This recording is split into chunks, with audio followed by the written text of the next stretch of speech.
Komm, jetzt ist die Zeit, wir beten an. Komm, jetzt ist die Zeit, gib ihm dein Herz. Komm. Ok, bonsoir tout le monde. Je m'appelle Pierre Auffet, je suis français, alsacien.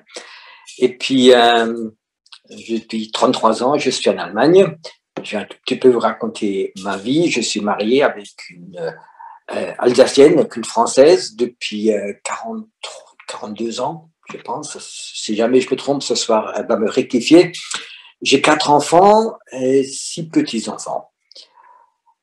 Je suis pasteur depuis une trentaine d'années, 33 ans. Et cette année, j'ai donné mon église que j'ai créée ici pour faire ce que le Seigneur m'a mis à cœur de faire. Je suis né dans une famille chrétienne, mais vraiment légaliste, chrétienne. Et pour Dieu, c'était toujours ce qu'on avait le droit de faire et pas le droit de faire. Dieu qui punissait, qui gâtait, on faisait des bonnes choses. Mais dès ma plus jeune enfance, de 4, 5, 6 ans, c'était vraiment une relation avec Dieu. J'aimais Dieu, je priais, je croyais vraiment en Dieu. Mais cette religion, ce légalisme m'a tué, et puis à un certain moment, je ne voulais plus. Et puis je suis rentré comme beaucoup de gens qui cherchaient autre chose parce que la religion, c'est mort. Je cherchais quelque chose de vivant, et puis je suis rentré dans l'occulte et j'ai tout fait ce qu'on pouvait faire dans l'occulte. Je suis rentré dans les affaires. Je suis devenu chef d'entreprise. Et puis, j'ai eu plusieurs entreprises en France. Et puis, le but de ma vie, c'est à 30 ans d'avoir autant d'argent que ne plus jamais travailler. Ça, c'était le but de ma vie. Et à 29 ans, j'étais tout prêt. Je voulais déjà vendre. Et puis, il manquait un tout petit peu quelque chose. J'ai dit non, je fais encore 1 an. Et puis, je vends mes entreprises. Et je descends dans le sud de la France, m'acheter une maison et puis vivre tranquillement une vie de liberté. Et puis, j'ai essayé de faire tout ça. Et j'étais tout prêt. Et ça allait très vite. À 29 ans, j'étais presque millionnaire. Et à 30 ans, j'étais en prison. Toutes mes entreprises se sont brusquement, comme des dominos. Il y en a une qui est tombée, elles sont tombées une sur l'autre. Ça s'est cassé la figure. Et je me rappelle le jour que mon avocat m'a dit, Monsieur Auffet, vous êtes en danger. Vous risquez la prison. Allez à l'étranger. Donc, j'étais entre l'Espagne ou l'Allemagne. Et puis, comme je comprenais déjà un peu l'allemand, je suis allé en Allemagne et j'ai recommencé les affaires en Allemagne. Et l'avocat m'a dit, vous n'avez aucun risque en Allemagne pour ces choses que vous avez faites en France. Il y a un autre droit et puis vivez tranquillement, mais ne revenez pas en France. J'ai fait confiance à ces avocats qui m'ont demandé aussi beaucoup d'argent. Et puis, le résultat, c'était un jour, j'avais à l'époque un commerce de vin français. La police judiciaire est là avec un mandat d'arrêt international d'Interpol et puis ils m'ont attrapé et puis ils m'ont mis en prison. Et pour moi, c'était le choc de ma vie et puis j'ai décidé. La première chose que j'ai faite en prison, c'est vraiment me fâcher avec Dieu, de lui dire c'est pas juste que moi je suis en prison. Je suis un chef d'entreprise, j'ai créé beaucoup d'emplois, j'ai fait beaucoup de choses. J'ai même donné des fois à la Croix-Rouge peut-être 50 € et c'est pas juste que moi je suis là entre ces gens dans une cellule de prison. Et puis j'ai dit à Dieu, écoute, si tu existes vraiment, si tu es juste, alors tu fais que dans les 3 prochains jours, je suis sorti, sinon je suis athée, je ne crois plus en Dieu. Et puis, j'ai pas eu de réponse. Et puis, au bout de 3 jours, les avocats m'avaient promis, si jamais on m'attrapait, c'était 24 heures, j'étais de nouveau dehors. Et puis, moi, je suis quelqu'un qui était très, très direct. J'ai dit, Dieu, au bout de 3 jours, je suis athée, tu n'existes plus pour moi. Et tous les gens qui croient, c'est des gens faibles, qui n'ont pas de caractère. Et là, en prison, j'étais athée et je me moquais même des gens qui étaient croyants. Et puis, j'ai décidé de ne pas accepter parce que j'ai changé d'avocat qui m'a dit, vous risquez 5 ans à 6 ans. Et puis, comme toute ma vie, j'étais un rebelle, j'ai décidé de ne pas rester en prison, de m'évader. Et j'ai sorti un plan d'évasion à ma femme. Je lui ai dit où devait mettre la voiture. Je vais aller de voie à l'étranger, procurer des adresses. J'avais un plan d'évasion, j'ai tout fait.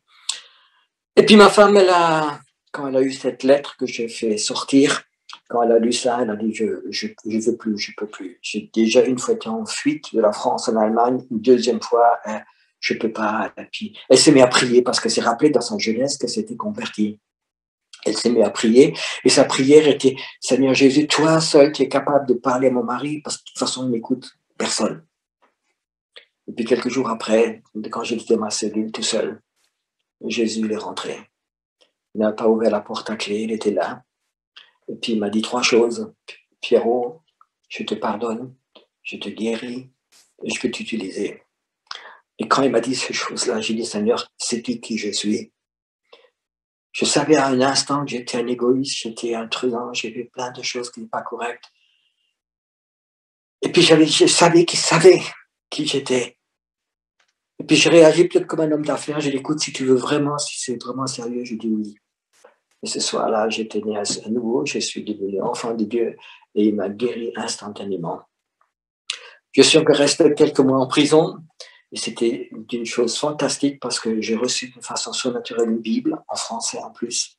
Et c'était mon école biblique, tout seul dans une cellule. Au bout de 9 mois, je suis sorti avec une caution. Et puis, quelques mois après, le Seigneur m'a dit, crée une église. Alors, je ne sais pas si tu t'imagines quelqu'un qui, caractériellement, n'a rien à voir avec un pasteur, qui a 2 millions d'euros de dettes à payer personnellement, qui a 5 ans de prison avec sursis qui sont ouvertes encore, qui doit signer tous les mois à la police d'ouvrir une église. Alors, imagine-toi, il y a un meilleur pasteur qu'on puisse imaginer que ça. Alors, j'étais obéissant, j'ai dit, Seigneur, si tu veux, je crée une église. Il y avait un groupe de prière de 5 personnes, elle a commencé avec 5 personnes. Et heureusement que je n'ai pas raconté à quelqu'un, des gens de l'église, qui avait encore tous ces déboires, tous ces procès qui allaient arriver. Et j'ai commencé. Et puis, je dirais, je n'ai pas compris, mais c'est le Seigneur qui a fait. La première année, on a eu 80 baptisés. Ils sont venus de partout. On a eu des miracles à la file. On a vraiment vu des cancers qui sont partis instantanément. On a vu des chaises roulantes se lever. On a vu des miracles, des miracles. Et l'Église a brusquement progressé. J'avais toujours encore ces 5 ans de prison parce que le procès n'avait pas encore passé, qu'ils étaient encore ouverts. Ça s'est relativement bien passé. J'ai eu que quelques années en sursis qui m'ont donné. Il y avait les 2 millions de dettes d'euros que j'avais. Je dis, c'est pas grave, le Seigneur, il sait, je vais signer papier, je vais vivre avec un SMIC, avec le minimum. Tant pis, j'ai le Seigneur, je suis heureux d'avoir le Seigneur. C'était pour un des premiers miracles, des miracles où le Seigneur a enlevé d'une façon surnaturelle tous mes dettes. Je devais aux impôts en France plus de 1 million. Et le jour qu'il y a eu un procès, mon avocat il me téléphone, il me dit, Pierre Offet, il faut que vous veniez, il faut que vous fassiez appel, vous devez 1,2 million d'euros de dettes. Je dis, monsieur l'avocat, je n'ai pas d'argent pour payer un avocat, je n'ai rien, si vous voulez faire un procès, faites-le, mais moi, je n'ai pas d'argent. Alors, il l'a fait quand même, et puis on est arrivé au tribunal. Je me rappelle ce jour, parce que contre les impôts, c'est très difficile de gagner quoi que ce soit. Le juge, il appelle monsieur Fay, rentrez pour votre société, puis il appelle les impôts. Les impôts sont pas là, ils sont dans le couloir, il appelle une deuxième fois, une troisième fois les impôts. Les impôts ne viennent pas. Et le juge, qui est un colérique, il devient tout rouge, il tape sur la table, il dit, monsieur Fay, qu'est-ce qu'il croyait donc que ces impôts, ces inspecteurs, ils s'imaginent, rentrent à la maison, les impôts sont déboutés, vous êtes libres. 1,2 million qu'ils étaient partis. Et comme ça, j'ai vu la main de Dieu.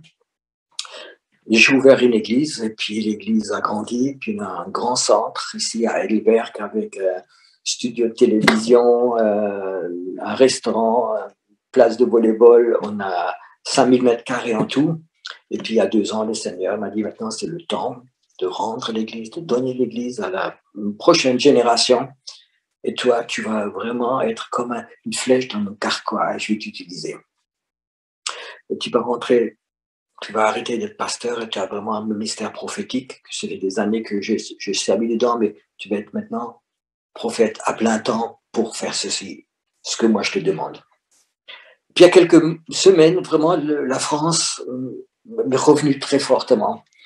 Et puis, je commence à parler avec ma femme et je lui dis, écoute, en ce moment, je sens vraiment que la France appelle, il y a quelque chose sur la France.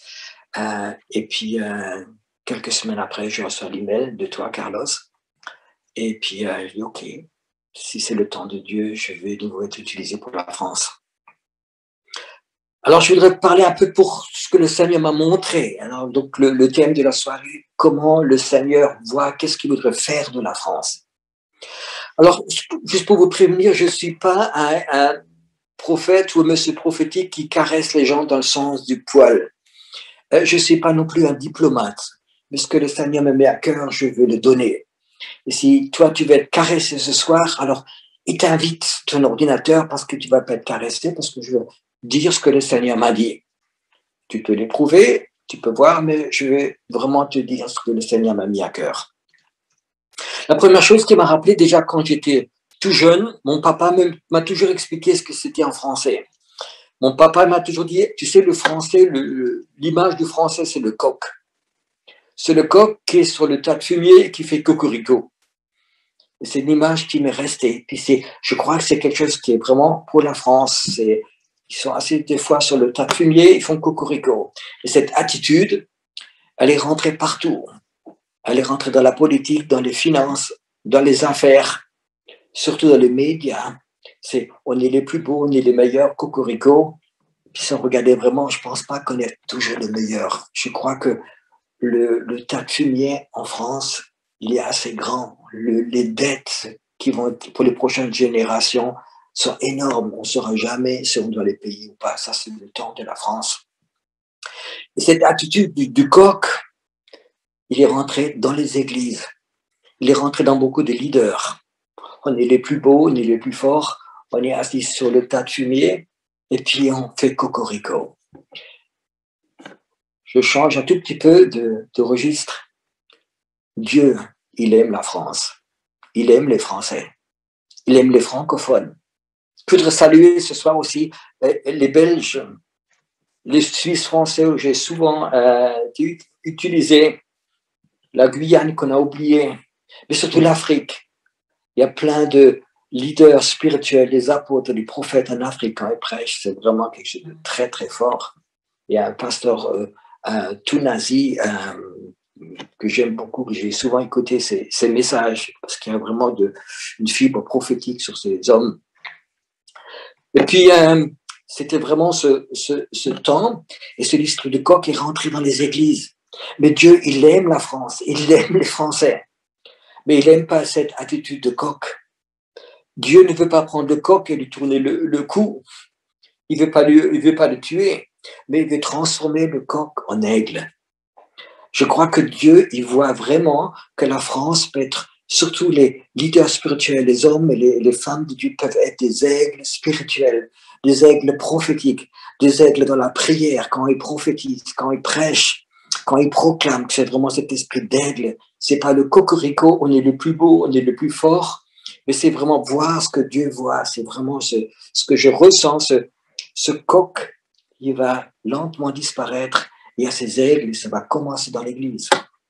Je crois que en France, Dieu appelle vraiment des églises, des chrétiens à être des aigles spirituels. À voir un aigle, il peut voir qu'il est à plusieurs millimètres d'altitude et il voit de loin et il voit en bas. Je crois que c'est quelque chose que Dieu il est en train de très faire. C'est la volonté de Dieu. Quand je priais, il m'a donné une parole. Alors je vais vous la lire, c'est une parole de Jérémie. C'est dans Jérémie 1, je vais vous la lire. Puis l'Éternel étendit sa main et toucha ma bouche. Et l'Éternel me dit, voici, je mets mes paroles dans ta bouche. Regarde, je t'établis aujourd'hui sur les nations et sur les royaumes pour que tu arraches et que tu abattes, pour que tu ruines et que tu détruises, pour que tu bâtisses et que tu plantes. C'est très violent comme parole. Mais je crois vraiment que ce n'est pas Jérémie qui a dit ça, c'est Dieu qui a dit ça. Dieu, en ce moment, j'ai une impression qu'il va faire quelque chose en France et ça peut faire mal, mais c'est la fin qui est toujours importante. Je crois que Dieu, il veut commencer par arracher. Qu'est-ce que Dieu va arracher? Tout ce que lui n'a pas planté. Quand Dieu ne plante pas une église, quand c'est les hommes, quand c'est les religions, quand c'est des sectes qui plantent les églises, c'est pas Dieu qui les a plantées, c'est les hommes qui les ont plantées. C'est peut-être des bonnes églises, peut-être c'était avec des bons programmes, mais c'est pas Dieu qui les a plantées. Et je crois que c'est le temps où des églises, des œuvres chrétiennes vont être arrachées. Que Dieu va dire, c'est pas moi qui a décidé, c'est pas moi qui a appelé, et il va les arracher. Et souvent, il va le faire à travers des mots prophétiques. Dieu va abattre tout ce qui n'est pas construit par lui. Tu sais que Dieu, je ne vais pas faire peur à des gens parce qu'il y a des gens qui pensent toujours Dieu est amour. Dieu est gentil, Dieu est amour. Il est amour, il est gentil. Mais moi, je connais Dieu d'une autre façon. Dieu peut être un bulldozer. Je crois que la France doit connaître ce bulldozer de Dieu qui va passer. Et tout ce qui n'est pas de lui, ça va être détruit. Est-ce que tu es prêt à connaître Dieu bulldozer? Écoute, tout ce qui gêne Dieu pour ton appel, qui passe avec le bulldozer qui détruit. Tu sais, si tu lui permets, je sais qu'il y a beaucoup de chrétiens, on a tellement parlé de ce Dieu d'amour, ce Dieu qui guérit, ce Dieu qui caresse, qui est patient.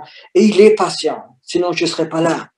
Mais c'est aussi un bulldozer, je le connais comme bulldozer. Et je veux vraiment l'appeler, le prophétiser ce soir. Dieu va se faire connaître en France aussi comme un bulldozer. Il est capable de détruire tout ce qui va contre toi. Si toi, tu es dans la volonté de Dieu, si Dieu t'appelle toi à faire quelque chose, tu peux avoir des milliers d'ennemis, tout le monde peut se lever contre toi. La moitié de l'enfer peut sortir contre toi.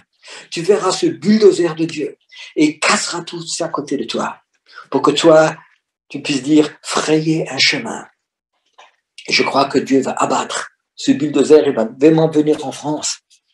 Dieu va dire, ruine.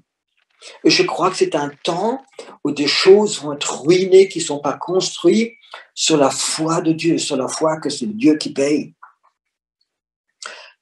Je crois que dans ce temps, surtout après cette pandémie qui va venir, beaucoup d'églises, des œuvres de Dieu auront des problèmes d'argent et vont être ruinées. Pas seulement en France. Le Seigneur m'a parlé, tu sais, Pierrot, il y a des grandes églises aux États-Unis. Il y a des fois 8 000, 10 000, 12 000 personnes dans un culte. Ils font 2 ou 3 cultes. C'est des églises énormes, avec tous les programmes dedans. Mais maintenant, depuis quelques mois, ils n'ont plus de collecte. Ils ne peuvent plus payer la building. Leur beau temple qu'ils ont fait. Le Seigneur dit, il y en a qui vont être ruinés. Si tu fais ta confiance sur l'argent, tu vas être ruiné. Ce n'est pas tes capacités à mendier, à faire les plus grosses collectes, mais c'est vraiment cette confiance que c'est le Seigneur qui pourvoit, c'est le Seigneur qui donne. Moi, j'ai compris dans ma vie, quand le Seigneur commande, il paye. J'ai donné une église qui a à peu près une valeur de 5 millions d'euros. On n'a jamais fait de collecte. Le Seigneur a toujours tout donné. C'est le Seigneur qui pourvoit. Le Seigneur a dit, je vais ruiner ceux qui ont fait leur confiance sur l'argent, sur des façons de peut-être de collecter, de ruiner des personnes. C'est le Seigneur qui va ruiner. Le Seigneur veut détruire des choses qui ont été faites sans lui. On a construit. Certaines églises ont été construites, c'est comme des tours de Babel. Les œuvres chrétiennes ont été construites. Ils voulaient être comme Dieu. Ils voulaient avoir la gloire, la reconnaissance, plein de choses. Et c'est devenu du coup de Babel. Ils voulaient être aussi s'approcher de Dieu en faisant des œuvres. Et la tour de Babel a été abandonnée. Et nous allons rentrer dans un temps où nous allons vraiment voir que le Seigneur va détruire des choses que des hommes ont construites. Tu sais, il y a beaucoup de personnes qui ont construit des œuvres chrétiennes sur les bons principes. Tu peux prendre des principes et des programmes chrétiens qui ont marché. Et si tu es un tout petit peu organisé, tu peux construire des choses chrétiennes. Mais le Seigneur dit, tout ce qui est construit de cette façon-là, je vais détruire. Ça peut faire mal d'entendre cette parole, mais si nous voulons vraiment avoir le réveil, nous devons passer par cette chose dans notre vie. Cette parole peut être de ta vie. Le Seigneur peut arracher des choses de ta vie. Il peut abattre des choses de ta vie. Il peut ruiner des choses de ta vie. Il peut ruiner ton commerce s'il a besoin de toi. Le Seigneur peut détruire des relations parce qu'il veut t'avoir toi.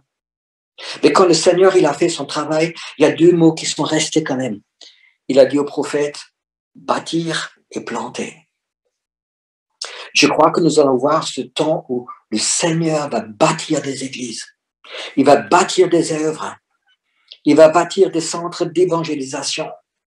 Il va bâtir des centres qui vont, pour évangélistes, qui vont être dans le monde entier. C'est le Seigneur qui va bâtir et va utiliser les hommes et c'est lui qui va bâtir. C'est le Seigneur qui va planter les églises. C'est le Seigneur qui va dire, je veux que vous alliez en Bretagne, que vous alliez en Normandie, que vous alliez en Afrique. Et là-bas, tu vas bâtir une église. Le Seigneur, je ne connais personne là-bas. Le Seigneur dit, c'est super. Tu me connais moi. Et tu vas y aller. Ce soir, je voudrais rester un peu dans cette balance. Parce que détruire, c'est dangereux. Le Seigneur veut détruire, mais replanter. Et cette question, ce soir, dans ton cœur, est-ce que tu es prêt que le Seigneur te dise à toi, est-ce que je peux détruire des choses? Est-ce que je peux détruire des relations? Est-ce que je peux ruiner des choses que tu voulais construire? Est-ce que je peux détruire?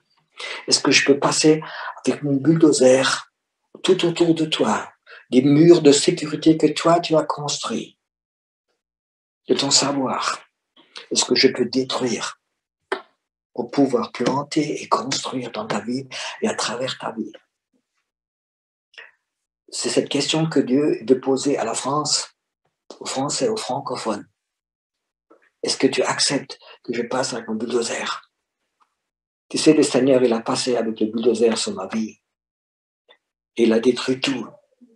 Moi qui voulais à 30 ans, qui était tout près d'être millionnaire et de vivre tranquillement sur la côte, il m'a tout pris. Et quand il a passé avec son bulldozer, j'avais 2 millions de dettes et 5 ans de prison qui étaient là devant moi. Il a tout détruit. J'avais plus d'amis, j'avais plus de relations, j'avais plus rien. Il restait que des dettes. Et alors il m'a appelé pour construire, pour planter. Et des fois, quand la parole de Dieu vient, je la dis pour détruire. Des fois, je peux dire à quelqu'un, frère, tout ce que tu veux commencer, c'est pas de Dieu, arrête. Sœur, avec cet homme que tu es sorti, ça ne va pas être ton mari. Cette affaire que tu veux monter, tu veux ouvrir une église, c'est pas le temps de Dieu. Tu n'es pas prêt. Je sais qu'il y a beaucoup de gens prophétiques qui aiment bien dire oui à tout le monde. Il y a beaucoup de gens qui disent chez Pierron, on ne va pas avoir un mot prophétique. Ils disent souvent non. Parce que c'est Dieu qui dit non. Ou c'est Dieu qui dit, laisse-moi passer avec mon bulldozer avant. Je prophétise, ça va se passer en France. Et ça va faire mal. Ça va faire mal au niveau de la politique, au niveau de la finance, au niveau des médias. On va voir ce temps au niveau des églises, que Dieu, il va faire ces choses-là. Ce soir, je les prophétise. Prophétise, ça veut dire, je les appelle. Je dis, Seigneur, que ton plan se réalise. C'est pas le mien, c'est le sien. Je les appelle par ces mots prophétiques. Et nous allons voir les prochains temps des choses qui vont détruire. Nous allons voir des politiciens, des gens de la finance, des gens des affaires, vraiment être ruinés, un après l'autre. Et chaque fois que ça se passe, le Seigneur va venir et va replanter. On dit qu'une forêt qui est brûlée, carbonisée, c'est pas beau à voir, c'est affreux. Mais des années après, les nouvelles forêts qui poussent sont plus fortes et plus belles que les anciennes. Je crois que ce feu de Dieu va passer. Il va venir. Toi qui voulais être que caressé ce soir, pas de chance. Tu ne veux pas être caressé, mais écoute la parole de Dieu. Tu sais, chaque fois que Dieu, il veut faire quelque chose dans ma vie, il me prévient. Sauf Pierrot, je vais peut-être passer ton bulldozer, je vais faire ceci. Et ça me met en état de me mettre intérieurement dans la prière de dire, Seigneur, fais-le. Je ne veux pas que tu me l'arraches, je te le donne.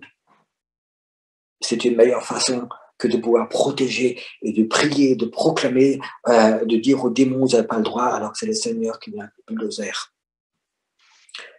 Je crains beaucoup plus le bulldozer de Dieu que les démons. Le démon, le Seigneur nous a donné l'autorité contre. Mais quand le Seigneur vient avec son bulldozer, je crains parce que ça peut faire mal. Et de toute ma vie, j'aime ce Dieu d'amour, ce Dieu ce Dieu de patience, ce Dieu qui m'a tellement donné. Mais je sais qu'il y a des moments que Dieu peut être un bulldozer, qui arrache tout, mais qui me protège aussi, pour que je continue à planter. Toute ma vie, je vais être honnête, j'ai l'âge de la retraite. Théoriquement, j'ai pris la retraite déjà il y a 2 ans. Mais je travaille beaucoup plus depuis que je suis à la retraite. Se construire et bâtir, ça reste dans ma vie. Mais pas bâtir pour moi, mais bâtir pour le Seigneur. C'est ce qui est fantastique. Planter et bâtir pour lui. Planter la parole de Dieu dans le cœur des hommes. Bâtir sur des gens que je sais qu'ils ont vraiment un appel prophétique, un appel d'apôtre. C'est ça qui est important. Donc je suis un bâtisseur, je suis un planteur, mais des fois quand le bulldozer prophétique qui vient, je passe aussi dessus. Et c'est aussi souvent que beaucoup d'églises ne m'inviteront jamais parce qu'ils ont peur de ce bulldozer prophétique qui reste passé. Ils veulent des bulldozers caresseurs, des bulldozers des prophètes qui viennent et qui disent que des bonnes choses. Mais je crois que quand Dieu nous parle, on est responsable de ce qu'il nous dit et il faut le donner. Pour moi, c'est la vérité. Une troisième parole que j'ai pour la France, ce qui est très important, surtout pour ceux qui disent, Seigneur, ok, si tu veux détruire, si tu veux arracher, fais-le. Je voudrais vraiment avoir ce planté, je voudrais vraiment que tu me cherches à construire quelque chose. Je suis prêt, Seigneur. Je crois qu'il y a une chose qui est très importante que je voudrais quand même vous expliquer aujourd'hui. Parce que le Seigneur, c'est un temps qu'il nous donne, un temps de grâce. Qu'est-ce que c'est la grâce? La grâce est un temps. Je crois que il y a un jugement de Dieu qui va venir sur la France, sur l'Europe. Mais je crois que la grâce est un temps qu'avant que le jugement vienne, qu'on puisse se mettre en ordre pour que le jugement ne touche pas. Donc, je prophétise qu'il y a un temps de grâce qui va venir pour qu'on ne puisse tout mettre en ordre pour que quand le jugement vienne, quand le jugement va venir, il ne touchera pas, pour que nous sommes prêts pour cette chose-là. Peut-être tu penses, mais Pierrot, pourquoi tu parles du jugement? Parle-nous du réveil. Je veux dire une chose, ça fait plus de 30 ans que je prêche le réveil. Et je prie le réveil et je rêve du réveil jour et nuit. Mais le réveil ne vient jamais tout seul. Il y a toujours d'un côté le jugement et d'un côté le réveil. Je crois qu'il faut que nous soyons prêts pour ces deux choses. Et le jugement va venir avec ce bulldozer de Dieu et le réveil va venir par après. Je crois que nous ne sommes pas prêts. Maintenant, aujourd'hui, beaucoup de gens ne sont pas prêts pour le réveil parce qu'ils prendraient ce réveil pour prendre la gloire pour eux. Je crois que c'est un temps où Dieu, il arrache, il casse. Il y a beaucoup de petites entreprises, beaucoup de restaurateurs, beaucoup de gens qui vont se casser la figure et ils sont innocents. Et je vous dis une chose, parmi ces gens-là on va leur tout prendre, Dieu va les appeler, il va les utiliser. C'est un temps qui est là. Maintenant, je vous parlais de cette troisième chose. Je crois que c'est peut-être une des plus importantes dans ce temps-là. Comment reconnaître qu'on a construit des tours de Babel? Comment reconnaître qu'on a construit des choses par principe, mais c'est pas Dieu qui les a appelées? Ou peut-être le Seigneur, il a construit une maison d'un étage et puis on en a rajouté 5 autres. Le Seigneur a dit, je ne peux pas bénir les 5 autres, je vais les arracher d'abord.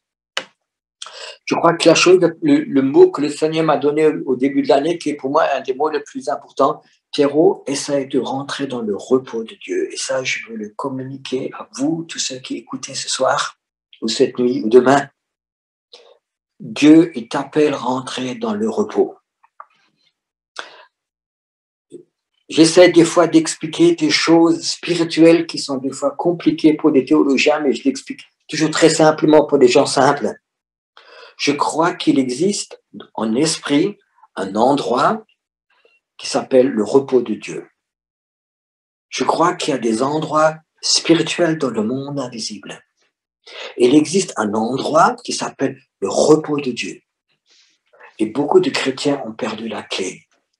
pour entrer dans le repos de Dieu. C'est des chrétiens actifs. Moi, j'appelle souvent ça des chrétiens hamsters. Tous mes enfants avaient un hamster. Et quand tu as un hamster, on lui met un petit trou pour qu'il ne s'ennuie pas. Et il court toute la journée. La moitié de la nuit, il court dans cette roue. Et il pense qu'il fait des kilomètres. Mais il n'a pas avancé, il est toujours dans sa cage. Et beaucoup de chrétiens sont passés des chrétiens hamsters. Ils sont de la roue, ils travaillent, ils programment.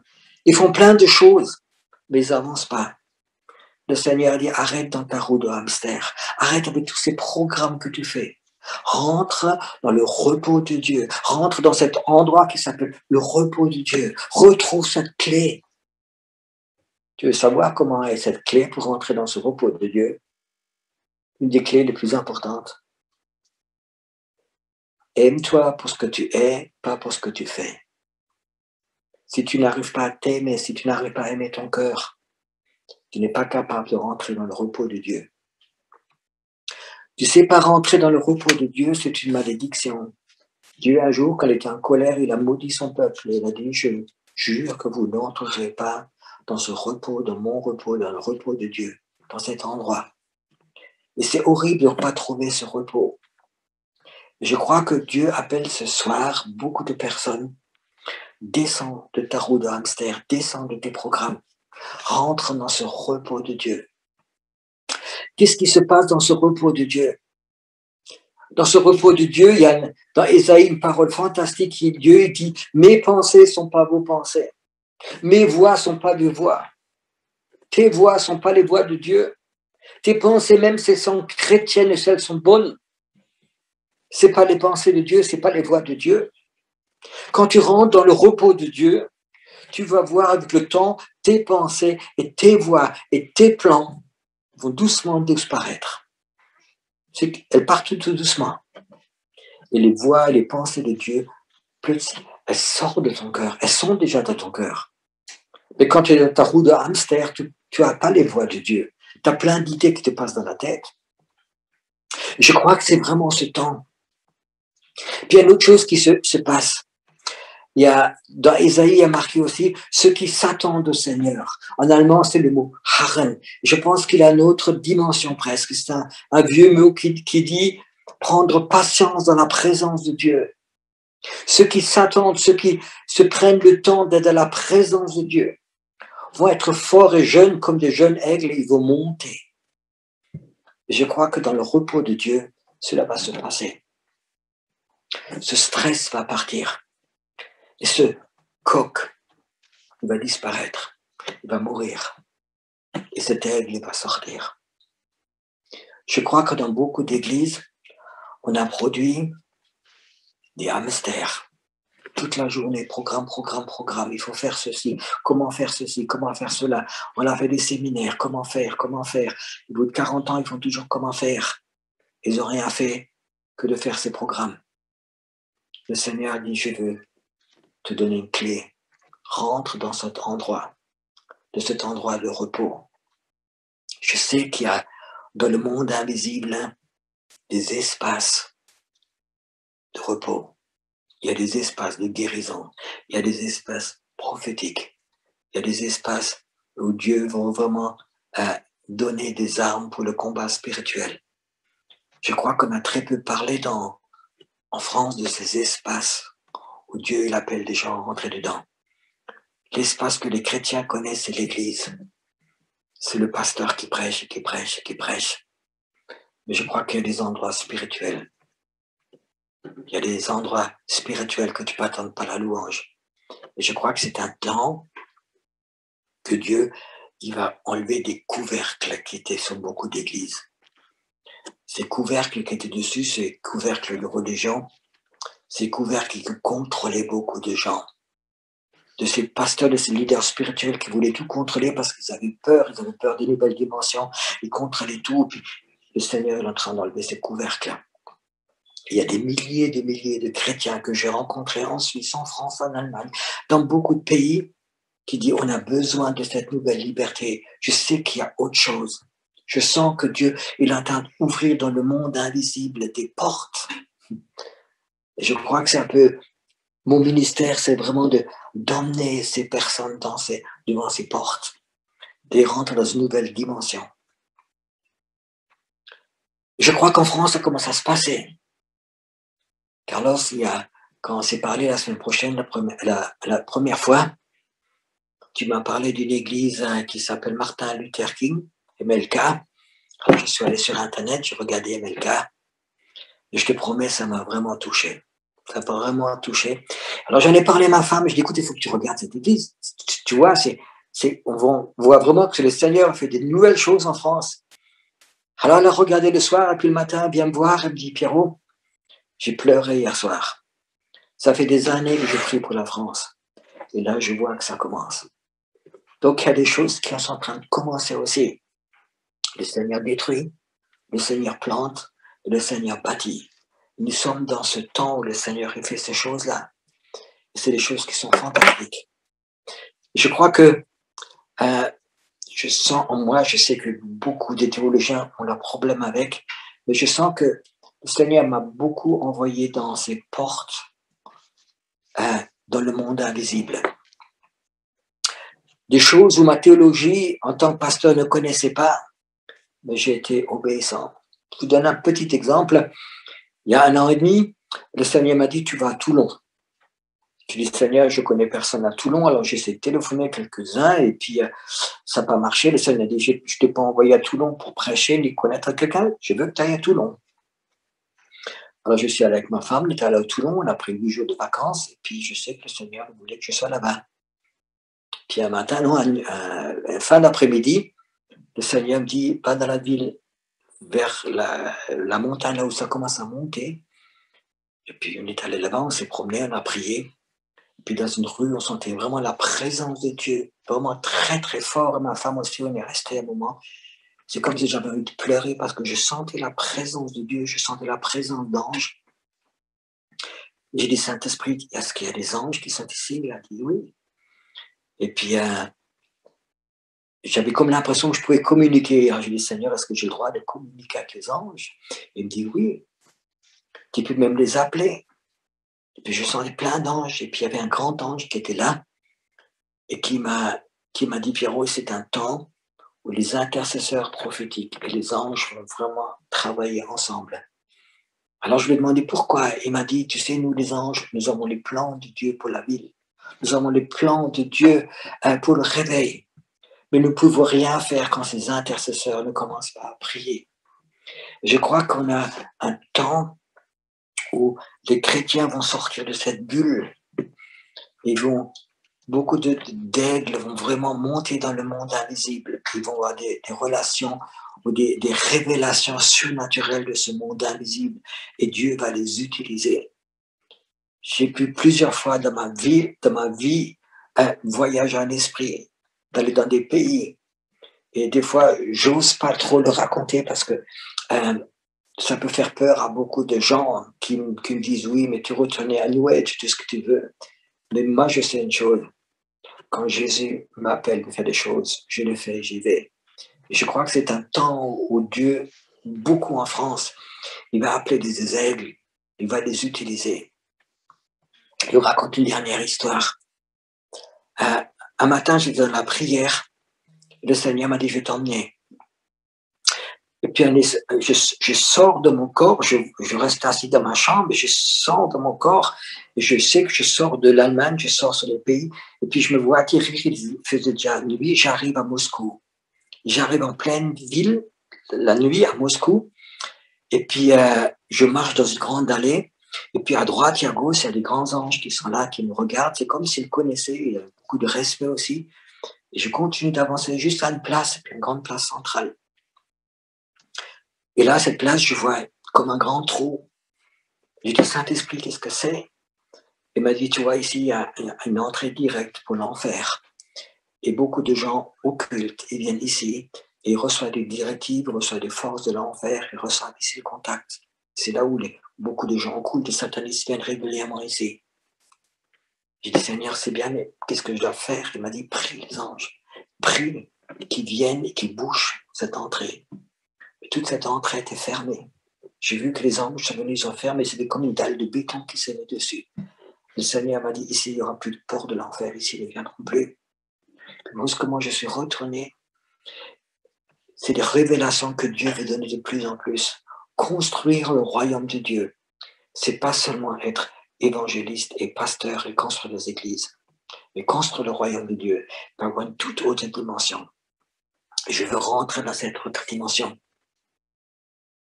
J'ai eu plaisir quand Eric qui a raconté ce témoignage, j'avais oublié que je suis quelqu'un qui l'est lancé un peu dans le prophétique. Je vous raconte une dernière histoire qui m'a fait beaucoup plaisir parce qu'avant-hier, je suis allé sur le site Paris Tout est possible. Et j'ai vu votre avant-dernier orateur que vous avez eu. Il s'appelle Martin Charton. Et quand j'ai vu je suis rentré dans le film, je voulais regarder. Il dit, c'est lui, je le savais. Justement pour vous raconter, il y a à peu près 20 ou 25 ans, j'étais en Suisse romande, j'ai fait un séminaire. Puis il y avait un jeune homme qui était assis derrière. Le Seigneur me le montre, et pendant que je prêchais, le Seigneur m'a dit, appelle-le. Et j'ai appelé le jeune homme, que je ne connaissais pas devant, Martin Charton. J'avais un mot, je dis, le Seigneur m'a dit, regarde, je l'ai appelé, rentre dans le prophétique, mais il n'ose pas. Je veux que tu le fasses partir. Le Seigneur m'a dit, comment je dois faire? Il m'a dit, vas-y. Alors j'ai eu une parole du Seigneur, et je lui ai dit, écoute, est-ce que je peux faire ce que le Seigneur me montre? Parce que le Seigneur veut que tu démarres, il faut que tu arrêtes d'avoir ces craintes. Il m'a dit, oui, je suis prêt, vas-y. J'ai dit, je vais faire une chose qui n'est pas très chrétienne, mais je vais la faire parce que le Seigneur me le montre. Je voudrais que tu te retournes, que tu te baisses, et moi, je te donne un coup de tatane, un coup de pied. Je suis un ancien footballeur. Je te donne un coup de pied, et tu vas courir 3 fois de l'église à l'intérieur. Il y avait beaucoup de monde, et tu pries très fort en langue. Il a dit, OK, et puis moi, je lui donne un coup de pied, et il court 3 fois autour de l'église. Et puis il se met à sa place. Et pendant 25 ans, je n'ai plus rien entendu, je ne savais pas ce qu'il était devenu. Mais hier, je l'ai vu, avant-hier, je l'ai vu sur Paris, tout est possible. Des fois, nous faisons des choses prophétiques. Nous avons le résultat 20 ans ou 25 ans après. Et ça fait beaucoup de plaisir. Et je crois que c'est le temps de Dieu. On vit vraiment dans ce temps de Dieu. Je voudrais quand même dire, je n'ai pas tellement envie de prier, de te bénir, mais je voudrais que l'appel de Dieu vienne. Le prophète, c'est celui qui appelle. C'est comme Élie, il a appelé Élisée. Il a posé ce manteau. Dans ce manteau, il y avait l'appel. Je sais que la France, je sais que le monde francophone est un monde prophétique. Je sais que tu vas appeler beaucoup de francophones, même du monde entier, de faire ce travail d'aigle, d'appeler. Je crois que des prophètes peuvent des fois être des meilleurs évangélistes que des évangélistes, parce qu'ils peuvent appeler. Je ne sais pas pourquoi, mais ce soir, je sens, c'est comme le Seigneur me met un manteau que je voudrais te donner. Toi qui es fatigué, toi qui es résigné par les problèmes d'église, par les soucis de famille, toi qui es fatigué des accusations, toi qui es fatigué parce que tu n'as pas eu de réussite, toi qui es fatigué parce que le Seigneur a détruit tellement de choses dans ta vie, et tu as pensé qu'il ne t'aimait pas.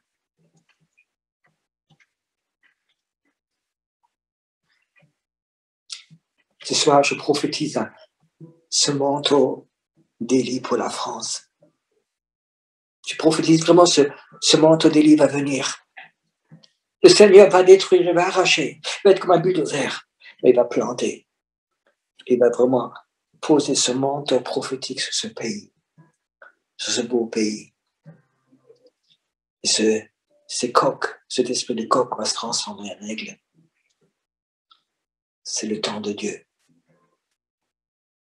C'est le temps de Dieu. Il y a un chant allemand, c'est un chant anglais, pardon, qui dit que la grâce a fait tout.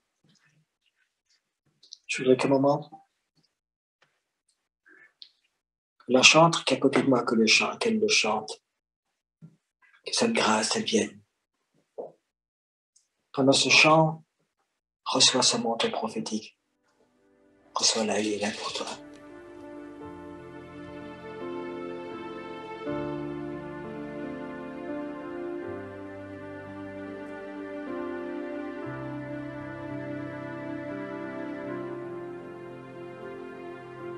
Komm, jetzt ist die Zeit, wir beten an.